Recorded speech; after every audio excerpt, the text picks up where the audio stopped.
new interim superintendent for Region 16 will be selected tonight at a meeting at Woodland Regional High School.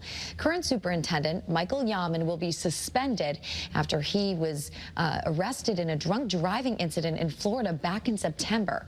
Channel 3 Eyewitness News reporter Olivia Schuler joins us live now. Olivia, what's expected to come from tonight's Board of Ed meeting?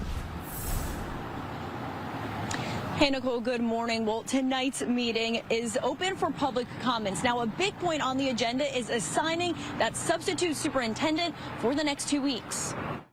On the docket, appointing Michelle Rayner, the now Director of Curriculum and Assessment, as the interim superintendent of schools. She would serve in that role from March 9th through the 22nd. The final stamp of approval comes from the Commissioner of Education.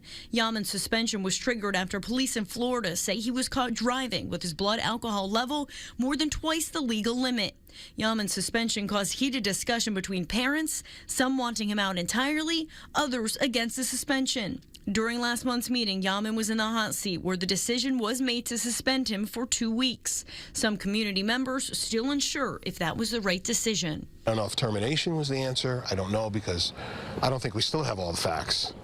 But I think they were a little too lenient for him. Now, the Board of Education meeting is tonight at 7 o'clock at Woodland Regional High School. Reporting live in Beacon Falls, Olivia Schuler, Channel 3 Eyewitness News. All right, thank you, Olivia.